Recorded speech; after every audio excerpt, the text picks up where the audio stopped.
ৰাভা হাছং পৰিষদৰ ২৪ নং লোকী পৰিষদীয় সমষ্টিৰ প্ৰাক্তন সদস্য ফ্ৰাইলিন আৰমাৰাকক সমাজত হেয় প্ৰতিপন্ন কৰিবলৈ একাংশ ভদ্ৰ লোকে উঠি পৰি লাগিছে বুলি আজি ব্যক্ত কৰে মাৰাকে। এনে এগৰাকী তথাকথিত লোক হৈছে উলুপাৰা গাঁৱৰ বিজয় ৰাভা। উল্লেখ্য যে ৰাভা হাছং পৰিষদৰ ২০২৩ আৰু ২৪ বিত্তীয় বৰ্ষৰ শিক্ষা বিভাগৰ উন্নয়নৰ আঁচনিৰ জৰিয়তে পৰিষদৰ অন্তৰ্গত ৪খন বিদ্যালয়ৰ বাবে পৰিষদৰ পৰা পঠিয়াই দিছিল ডেস্ক বেঞ্চ।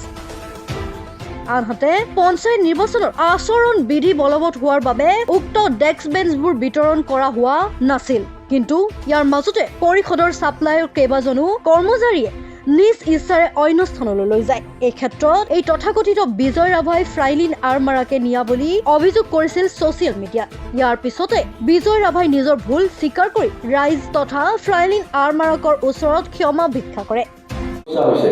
এই সমস্যাটো আপুনি কেনেকৈ মোকাবিলা কৰিব বিচাৰিছে তাৰ ওপৰত আপোনাৰ সমস্যাখিনি আমাক অৱগত কৰক।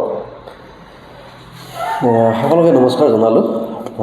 কথাটো হ'ল ২০২৫ চনৰ এপ্ৰিল মাহৰ ২৫ তাৰিখে এজন ব্যক্তি, তেওঁৰ নাম হ'ল বিজয় ৰাভা, উলুপাৰা ধূপগুৰিৰ বাসিন্দা।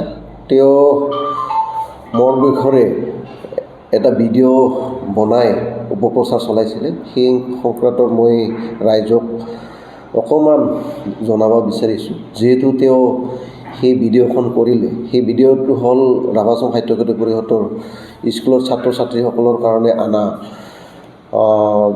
স্কুলৰ বেঞ্চ ডেস্ক আছিলে।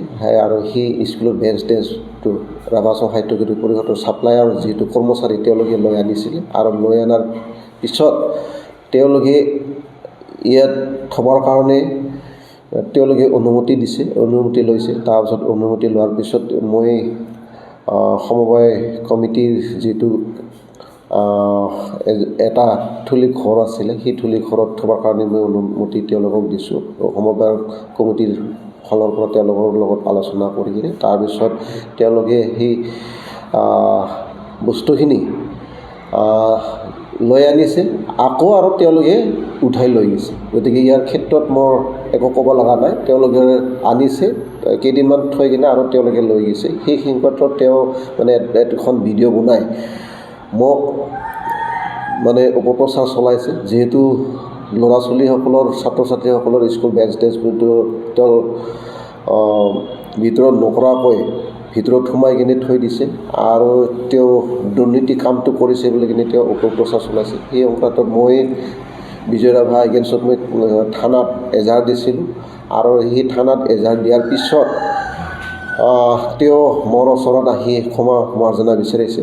আৰু তেওঁ থানাত অ'চিৰ লগত কথা পাতি কিনে এটা এগ্ৰিমেণ্ট কৰি কিনে লৈছে। সেইকাৰণে মই তেওঁ ক্ষমা বিচৰাৰ কাৰণে মই তেওঁক ক্ষমা দিছোঁ। আৰু ৰাইজৰ আগত যিহেতু তেওঁ অপপ্ৰচাৰ চলাইছে, সেই অপপ্ৰচাৰ কথাখিনি মই আপোনালোকক এই মিডিয়াৰ জৰিয়তে জনাবৰ কাৰণে